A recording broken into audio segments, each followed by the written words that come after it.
Bakit nga ba minsan, kahit alam mong mali, pinagpapatuloy mo pa rin gawin? Kahit alam mong may kaakibat na kabayaran ng bawat sandali, pinipili mo pa rin sumugal kahit walang kasiguraduhan. Kahit sa simula pa lang, alam mo nang talo ka na. Magandang araw po sa inyong lahat na nakikinig sa panibagong kwento na ito. Itago niyo na lamang po ako sa pangalang Mariel. Ilang buwan na rin ang nakalipas ng mangyaring pahinang yun ng buhay ko. 5 taon na po akong nagtatrabaho noon bilang waitress sa isang resort dito sa Bohol. Dito ko na halos itinaya ang kabataan ko. Paulit-ulit ng ngiti sa mga bisita kahit minsan ang totoo. Pagod na ako. Pero kailangan ako ang breadwinner ng pamilya, kung kaya't kayod hanggat kaya pa. May nobyo po ako nun sa probinsya, si Tim. 5 taon na rin kami. Nung una, araw-araw ang tawagan. Puro, ingat ka at miss na kita. Pero habang tumatagal, naging lingguhan. Tapos minsan, wala na. Alam kong busy siya. Pero minsan naiisip ko, baka hindi na rin siya ganun kasigurado sa aming dalawa. Kahit ganon, pinipilit ko pa rin. Sabi ko nga sa sarili ko, kapag totoo, lalaban kahit gaano kahirap. Hanggang isang araw, dumating siya. Good morning, miss. Can I order coffee? Napalingon ako at halos mapatigil. Matangkad siya, maputi, may kulay abong mata, at may ngiting nakakagaan ng loob. Foreigner siya, halatang saning maglakbay. Sunog ng konti ang balat, pero maamo ang muka.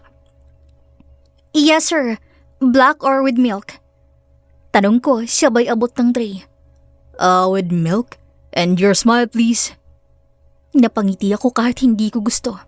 Sa isip ko, naku, isa na namang bolerong turista. Pero may kung anong gaan sa loob ko noon. Parang sandaling nawala yung bigat ng pagod. You have a beautiful view here. Sabi niya minsang nagkabanggaan kami sa bar area. Yes sir, the best spot in the resort. Sagot ko, pilit na maayos ang tono. Not just the view. Sabi niya, sabay kindat. Tumawa lang ako pero sa loob-loob ko may kakaiba. Hindi naman bastos si Luke. May lambing sa boses, may respeto sa kilos. Dumating ang mga araw na palagi siyang nauunang bumati. Hi Mariel, how are you today? Sa umpisang maikli lamang ang sagot ko. Pero kalaunan, natutunan ko ring magkwento tungkol sa pamilya ko, sa pangarap kong makapagpatayo ng maliit na karinderya, at sa boyfriend kong matagal ko nang hindi nakikita. Tahimik lang siya, nakikinig, minsan nagbibigay ng simpleng payo. You're strong. Not everyone can smile even when they're tired. Simple lamang yung mga salitang yun. Pero ewan ko, tumama Minsan nahuli ko ang sarili kong hinihintay kung darating ba siya, at kapag dumarating, parang gumagaan ang araw ko. Alam kong mali. Doon pa lang si inaabangan ko na ang pagdating at pagbati niya, sobrang mali na. Pero sabi nga nila, minsan hindi mo pinipili kung sino ang magpapagaan ng mundo mo, kahit sandali lang. At sa mga sandaling yun, hindi ko alam, nagsisimula na pala akong mahulog sa bisitang hindi ko inasahan. Miss Amore, akala ko noon, kaya kong kontrolin ang puso ko. Pero siguro nga, kapag matagal ka ng pagod, kapag sanay ka na lamang magmahal at maghintay, madali kang mahulog sa kahit konting lambing. Isang gabi bumagyo, malakas ang ulan, halos walang guest sa resort. Naka-duty pa rin ako kahit konti lang kaming staff na pumasok. Si Luke, stranded din sa resort dahil nakansela daw ang flight niya. Nakaupo siya sa table 7, may hawak na mainit na kape. Tahimik lang ang paligid, tanging langit at alon ang maririnig. You're still working? Tanong niya habang pinupunasan ko ang basang mesa. Yes sir, we still have to clean up. Come, sit for a while. You look tired. Tumanggi ako sa una, pero sabi niya, just 5 minutes, I promise. Umupo ako. Ramdam ko yung lamig ng hangin, yung halimuyak ng dagat, at yung kakaibang tahimik na gabing parang sinadya ng tadhana. How long have you worked here? Almost 5 years. I started when I was 22. I needed to help my family. Mm-hmm. That's admirable. Back home, people complain about small things. But you smile, even when it rains. You're just saying that. No, you remind me that kindness still exists. Sa mga salitang yun, may kung anong kumalabit sa puso ko. Nagkwento siya ng buhay niya, about his travels, his work, at kung paano raw minsan nakakalimutan niyang tumigil at magpahinga. Maybe that's why I came here. I needed peace. Hindi ko alam kung dahil sa lamig ng gabi o sa init ng kaning tingin. Pero parang natunaw yung mga takot ko. Parang matagal ko nang kilala si Luke. Nagtagal ang usapan, tawanan, kwentuhan, at mga sandaling parang wala kaming ibang iniisip kundi yung kasalukuyan. Hanggang sa biglang kumidlat, napasigaw ako at bago ko pa namalayan, hinawakan niya ang kamay ko. It's okay. I'm here. Doon po ako natahimik. Ang init ng palad niya laban sa lamig ng hangin. Parang ang dali-daling maniwalang ligtas ako. Hindi ko alam kung gaano katagal kaming ganon. Basta pagtingin ko sa kanya, may kung anong sinasabi ang kanyang mga mata. Yung mga bagay na hindi mo na kailangang bigkasin. At nang maramdaman kong unti-unti niyang ilalapit ang mukha niya, hindi na ako umiwas. Ramdam ko ang malambot niyang labi sa akin. Hindi ko na alam kung paano kami umabot sa kanyang cottage at kung paano ang mga damit namin ay nakakalit na nga sa sahig. Sa labas, bumubuhos ang ulan. Sa loob, parang ako naman ang natutunaw. Hindi ko na rin alam kung sinong unang kumilos. Basta nung gabing yun, bumigay ako sa damdamin na matagal ko nang pinipigilan. At sa sandaling yon, nakalimutan ko ang lahat. Si Tim, ang tama, ang pangako, ang tanging nangingibabaw na lamang sa akin ng sandaling yon ay ang malasapang sarap kasama si Luke. Alam kong mali, Miss Amore, pero minsan sa gitna ng pagkakamali, doon mo mararamdaman na may mas isasaya pa pala. Pagkatapos ng gabing yon, nagbago ang lahat. Hindi na ako basta waitress lamang sa resort. Ako na si Mariel sa mga mata ni Luke. Ting umaga, naghihintay na siya sa table 7. May nakhandang tasa ng kape at ngiti. Good morning, sunshine. Lagi niyang bati. Hindi ko alam kung bakit pero tuwing naririnig ko yun, parang ako yung pinakamalagang tao sa mundo. Sa mga oras na libre ako, nag-aalok siyang samahan akong maglakad sa tabing dagat. Hawak ang tsinelas. Minsan tahimik lamang kaming naglalakad habang pinapanood ang mga alon. You know what I like about you? Tanong niya minsan naglalakad kami. What? You love with your heart, even when you try to hide it. He noticed everything, huh? Maybe because I like looking at you. Sagot niya, sabay tawa rin. Ang dali-daling mahalin ni Luke, Miss Amore. Hindi ko na kailangang magpanggap. Hindi ko kailangang maging matapang o masigla palagi. Sapat na yung ako lang. Minsan nagdadala siya ng ma-imported na tsokolate at ibinibigay ng palihim. Don't tell anyone. Sabi niya sabay ngiti. Sa tuwing umuulan, nagtatago kami sa malit na kubong malapit sa shore. Doon siya nagkukwento ng mga lugar na napuntahan niya na. One day, I'll bring you to Scotland. You love the hills there. And leave my family, my job, my boyfriend? Sagot kong may ngiti pero ramdamang bigat. Maybe not now, but someday, maybe. Doon ako napatahimik. Kasi sa bawat salitang someday niya, parang mas lalo kong gustong maniwala. Isang gabi, nag-aya siyang maglakad ulit. Walang buwan, pero maliwanag ang paligid sa mga ilaw ng resort. I miss this place. Sabi niya habang nakatingin sa dagat. You're leaving soon? Next week maybe. I have to go back for work. Parang may kumurot sa puso ko. Hindi ko alam kung bakit, pero gusto kong umiyak. Lumapit siya at marahan niyang hinawakan ng kamay ko. Oh, don't look sad please. I'll come back. You promise? I promise. At bago siya bumitaw, hinalikan niya ang noo ko. Isang halik na hindi mo alam kung pangako ba o paalam. So, shall we make the most of our time? Tanong niya na sinagot ko na lamang ng marahang tango. Dahan-dahan ang hinawakan ng magkabila kong pisngi at sinakop ang aking labi. Hindi ako tumanggi at ginantihan ko ang kanyang halik. Hinapit na ako palapit sa kanya hanggang sa magdikit ng aming mga katawan. Pumunta kami sa may madilim na parte ng dalampasigan nang hindi man lamang pinuputol ang aming halik. Sa lilim ng gabi, sumasabay sa mahinang hampas ng alal ang mahina naming daing at paghiyaw sa pangalan ng isa't isa. Kinabukasan pagtapos ng shift ko ay palihim akong dumiretso sa kanyang cottage. Napahagikik ako nang yakapin niya ako agad pagkatapos. I've been waiting for you. Malambing ang sabi malapit sa tenga ko. Napangiti ako, kinikilig. I'm sorry, my shift just ended. Hindi ko mapigilan ang mapahagikik ng halikan niya ang leeg ko. Nakikiliti ako at ramdam ko ang paggapang ng libu-libong bultahe sa buo kong katawan. I want you, Mariel. I want you now. Impit akong napasigaw ng mahina niya akong tinulak sa kama. Dahan-dahan siyang gumapang patungo sa akin. Mabilis ang naging mga pangyayari. Ang kaninang hagikik ay napalitan na nga ng hiyaw at pagsusumamong, sige pa. Mula noon, bawat araw na magkasama kami, binibilang ko na. Kasi alam kong matatapos din. Pero habang nandyan pa siya, Miss Amore, pinipili ko nilang maging masaya. Kahit alam kong bawat ngiti, may kasunod na luha. Bawat sandaling lumilipas, tila nakakalimutan kong may boyfriend palang naghihintay sa akin sa probinsya.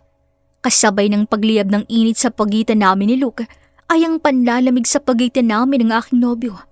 Kung dati kinalulungkot kong hindi makatanggap ng tawag mula sa kanya, ngayon ay parang wala na lamang yun sa akin. Minsan nga, naisip kong baka may nahanap na rin siya roon na nagbibigay ng kakaibang init sa kanya, gaya ng ginagawa ni Luke sa akin. When are you gonna come back? Tanong ko kay Luke minsan habang magkatabi kaming nakaupo sa may dalampasigan. Ang ulo ko'y nakasandal sa kanyang balikat. I am not so sure about that. Hindi ako umimik. Nalulungkot ako sa isiping may posibilidad na hindi na siya bumalik. At lahat ng nangyari sa pagitan namin ay magiging isang ala-ala na lamang. But don't worry, I promise you, I will come back. Napangiti ako, pilit at may pait. Don't promise anything, unless you're sure to keep it. Rinig ko ang pagbuntong hininga niya. Humarap siya sa akin at hinawakan ang aking baba, pinapaharap sa kanya. I will make sure to keep it. But when I come back, promise me also that you will be single, so that I can have you all for myself. Napatitig ako sa mata niyang kulay abo. Mga matang nagpapaligay sa akin sa mikling sandaling magkasama kami. Can you promise me that? Ngunit imbis na sagutin, ay inilapat ko ang aking labi sa kanya bilang tugon. Hinawakan niya ang aking batok upang mas palalimin pa ang aming halik. Pareho kaming hingal at kinakapos ang hininga pagkatapos. Sabay kaming napangiti sa isa't isa at hinila niya ako sa isang yakap. Ngunit Miss Amore, nang sumunod na araw, isang katotohanan ang bumulabog sa akin. Katotohanan nagpalito sa lahat ng pinaniniwalaan kong totoo. Isang hapon, inaya ko ni Luke sa cottage niya. Ilang araw na lang ay alis na siya kaya gusto naming sulitin ang mga natitirang oras kapiling ang isa't isa. Ngunit hindi ko mapaliwanag kung bakit parang kakaiba ang kutob ko ng hapon na yun. Make yourself comfortable like always, ha? I'll just take a quick shower. Sabi niya pagdating ko bago siya pumasok ng banyo. Naiwan ako mag-isa. Nakaupo ako sa kama, pinagmamasta ng paligid. Maayos, simple, pero puno ng mga ala-ala naming dalawa. Hanggang sa napansin ko ang cellphone niyang nakapatong sa bedside table. Naka-vibrate, may tumatawag. Nakasulat sa screen ang caller ID. Emily. Sinubukan kong huwag pansinin. Pero ilang segundo pa lang, may sunod-sunod na notifications. Mga larawan ng dalawang bata na may caption na, "We miss you, Daddy." Para akong binuhusan ng malamig na tubig. Nanginginig ang mga kamay ko habang binubuksan ko pa ang isa pang message. "Can't wait for you to come home, love. The kids keep asking when you'll be back. Miss Amore, parang biglang umikot ang paligid. Parang lahat ng sinabi niya sa akin, lahat ng tawa, ng halik, ng pangakong babalik, biglang naging kasinungalingan.